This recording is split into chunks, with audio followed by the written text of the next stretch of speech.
ဆက်ပြီးတော့ပြောကြအောင်နော်အဲ့တော့ paper ရေးတယ် research journal တစ်စောင်ရေးမယ်ဒါမှမဟုတ်လို့ရှိရင် thesis တစ်ခုကိုရေးမယ်ပေါ့နော်အဲ့လိုရေးမယ်ဆိုရင်ဆရာတို့မှာနာမည်ကြီးပေါ့တနည်းအားဖြင့်ပြောရင်နာမည်ကြီး IMRAD ဆိုတဲ့ method ရှိတယ်နော်နာမည်ကြီး method ပါအဲ့တော့ I ဆိုတော့ introduction ပေါ့ introduction ဆိုတော့ intro လုပ်တာပေါ့နော်ဒါရုပ်ရှင်တွေမှာဆိုလို့ရှိရင် intro လုပ်တာကလေးတို့ကြည့်ဘူးပါလိမ့်မယ်နော်ရုပ်ရှင်တကားဆိုရင်စလာတွေကဆရာတို့ကဟာလာတိုက်ခိုက်နေတာမျိုးမဟုတ်ဘဲနဲ့ခါတယ် intro လေးပေါ့ဒါဘယ်နှခုနှစ်ကဘာဖြစ်တယ်ညာဖြစ်တယ်ဆိုတော့ဒီလိုပဲဆရာတို့မှလည်း intro ရေးရတယ်အဲ့တော့ intro မှာပြည့်ပြည့်စုံစုံပေါ်ပြရတယ်နော် intro မှာပြည့်ပြည့်စုံစုံပေါ်ပြမှသာလျှင်နော်ကိုယ့်ရဲ့ဒါ research တစ်ခုလုံးခြုံမိငုံမိအောင် comprehensive ဖြစ်အောင်လို့နော် comprehensive view perspective view ကနေကြည့်တတ်အောင်လို့ဒါ intro လုပ်ပေးရတယ်နော်အဲ့တော့ intro ကောင်းမှသာလျှင်လူတွေကစိတ်ဝင်စားမှာနော်အဲ့တော့ intro ရေးရမယ်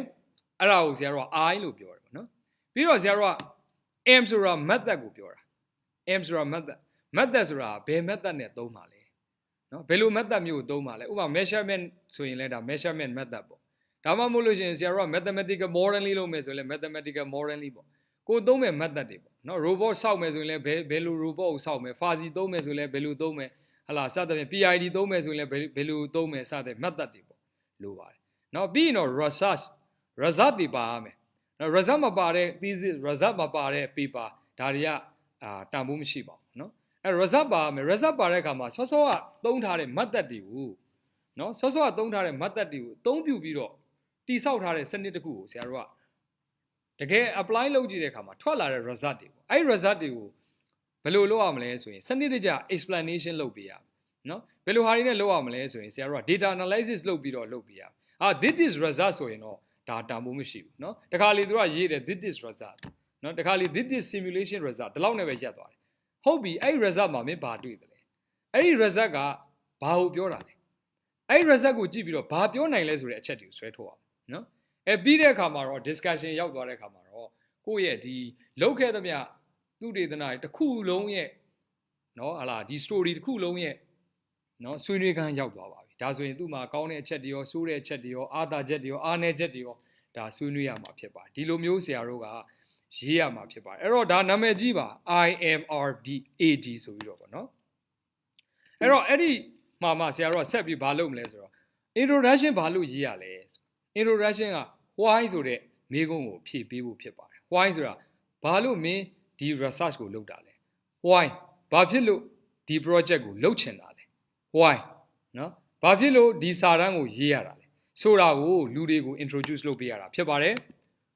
method ဒါဆိုရင်ဟုတ်ပြီဒါကြောင့်လုပ်ချင်တာမင်းဘယ်လိုလုပ်မှလဲ how method ဆိုတာ how ဆိုတာကိုပြောပါတယ်ဘယ်လိုလုပ်မလဲဆိုတာကိုပြောပါတယ်ကျွန်တော်ကဒီလိုလုပ်ချင်တယ် experiment လုပ်မယ်ကျွန်တော်ကတော့ဟာလာ experiment approach နဲ့မသွားဘဲနဲ့ mathematics modeling approach နဲ့သွားမယ်ကျွန်တော်ကတော့ fuzzy ကိုသုံးချင်တယ်စသဖြင့်ကိုလိုချင်တဲ့ target ကိုရောက်အောင်သွားမယ်နီး method ဖြစ်ပါတယ် result ကကြတော့ကဲဟုတ်ပြီအဲ့လိုလုပ်ကြည့်တော့ what မင်းဘာတွေ့တယ်လဲနော်ဘာတွေဖြစ်တယ်လဲစသဖြင့်ဒါကိုဆွေးနွေးရမှာဖြစ်တယ်လို့ discussion က so what ကဲကြည့်တော့ဘာဖြစ်တယ်လဲနော်စတဲ့ဟာတွေကိုကြဲပြန့်ဆွေးနွေးရမှာဖြစ်ပါတယ်အဲ့တော့ဒီမှာရှိတဲ့ why ရယ် how ရယ် what ရယ် so what ရယ်ဆိုတာကိုဒါကောင်းကောင်းနားလည်ပြီးမှရေးလို့ရမှာဖြစ်ပါတယ်ပြီးရင်တော့ဆရာတို့ကဘာလုပ်ရမလဲဆိုတော့ literature review နဲ့ conclusion နဲ့အားဖြည့်ပေးရနော် literature review ဆိုတာကဘာလဲဆိုတော့ကိုကတယောက်တည်းမဟုတ်ဘူးနော်ကိုတယောက်တည်းမဟုတ်ဘူးဘာဖြစ်လို့လဲဟလာခုနကပြောသလိုရှေ့ကလောက်ခဲ့သမျှဟာတွေနဲ့ချိတ်ဆက်ပေးရတယ်တခါလေမှာတချို့ကအဲ့ literature review ကို introduction နဲ့မှာပေါင်းရေးတယ်တချို့ကတော့ literature review ဆိုပြီးသိတဲ့ရေးတယ်တခါလေမှာတချို့ကကျတော့ related work ဆိုပြီးတော့ရေးတယ်ဘာဖြစ်လို့ရေးခိုင်းတာလဲကိုလှုပ်ထားတဲ့အလုပ်နဲ့သူများလှုပ်ထားတာနဲ့ကွဲပြားရှိအောင်ဒါခြားနာပြလိုက်တာတနည်းအားဖြင့်ပြောရင် differentiate လုပ်ပြလိုက်တာเนาะကျွန်တော်ကဒီမောင်ဖြူကဒါလုပ်ပါတယ်မောင်နီကဒါလုပ်ပါတယ်မောင်ပြာကဒါလုပ်ပါတယ်မောင်ဝါကဒါလုပ်ပါတယ်သူတို့လှုပ်ထားတာတွေနဲ့သူတို့လှုပ်ထားတာတွေကိုပို့ပြီးကောက်အောင်ဒီနေရာမှာတော့သူတို့ကိုသွားပြီးတော့သူတို့လှုပ်ထားတာတွေမကောင်းပါဘူးလို့ပြောလို့မရဘူးဒါ research ethics နဲ့မညီညွတ်ဘူးအဲ့တော့သူတို့လှုပ်ထားတာတွေကို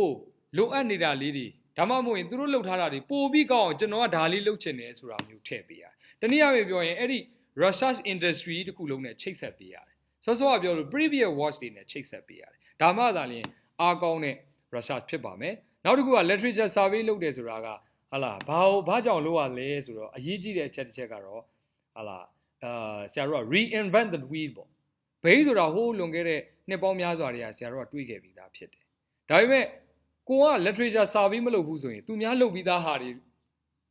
ဟုတ်လားမသိမဟုတ်လားမသိကိုကရှောက်လုပ်နေဒီလိုဆိုအချိန်နေကုန်မယ်ဆရာတို့ဒီမှာ journal တွေဘာတွေတင်ရတဲ့ခါကျရင်တော့သူကဘာလုပ်ရလဲဆိုတော့နိုင်ငံတကာကိုတင်ရတာဖြစ်တဲ့အတွက်သူတို့ကနိုင်ငံတကာမှာရှိတဲ့ database ထဲမှာရှိနေပြီးသားဖြစ်တဲ့ research တွေနဲ့ paper တွေနဲ့တိုက်စစ်ပြီးတော့စစ်ဆေးတာဒါကို review လုပ်တယ်လို့ခေါ်တယ်အဲ့လိုစစ်ဆေးလိုက်တဲ့အခါမှာကိုယ့် method ကသူများလုပ်ပြီးသား method ဖြစ်နေမယ်ကိုသွားနေတဲ့ဟာတွေကသူများလုပ်ပြီးသားတွေဖြစ်တယ်ဆိုရင် it just waste of time အချိန်ကုန်တယ်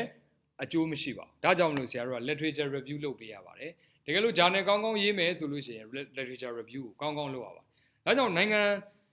ဂျားတက္ကသိုလ်တွေမှာပေါ့လေတခါတလေမှာဘာလုပ်လဲဆိုရင် PhD ကျောင်းသားရောက်လာပြီဆိုရင်သူ့ကိုဆရာကဘာလုပ်ခိုင်းလဲဆိုရင်ဒါ review paper တစ်စောင်ရေးခိုင်းတယ်တနည်းအားဖြင့်ပြောရင်သူ့ research နဲ့ဆက်နွယ်နေတဲ့ paper အားလုံးကို review လုပ်ပြီးတော့မှသူကရေးရတယ်နော်အဲ့လိုရေးတဲ့အခါမှာမောင်ဖြူကဘာလုပ်တယ်မောင်ပြားကဘာလုပ်တယ်ဆိုသူတို့ဘာလုပ်ထားလဲဆိုတာကိုကောင်းကောင်းနားလည်အောင်သူကရေးရတယ်သူများလုပ်ပြီးသားဟာတွေကိုပဲဖတ်ပြီးရေးရတယ်ပြီးတော့ချိတ်ဆက်ပြရတယ်ဒီနည်းအားဖြင့်သူကဒီ field ထဲမှာတဖြည်းဖြည်းနဲ့ဘာဖြစ်လာလဲဆိုတော့ရင်ပါလာမယ်တဖြည်းဖြည်းနဲ့သူက familiar ဖြစ်လာမယ်ဒီလိုမျိုးတွေလေ့ကျင့်ရတာဖြစ်ပါတယ်ဒါကြောင့်ဆရာတို့ကပြောတယ် research paper writing ဟာလုပ်တဲ့အခါမှာเนาะဒီတနည်းအားဖြင့်ပြောရင်เนาะpaper reading ဟာအရင်အရေးကြီးပါတယ်เนาะ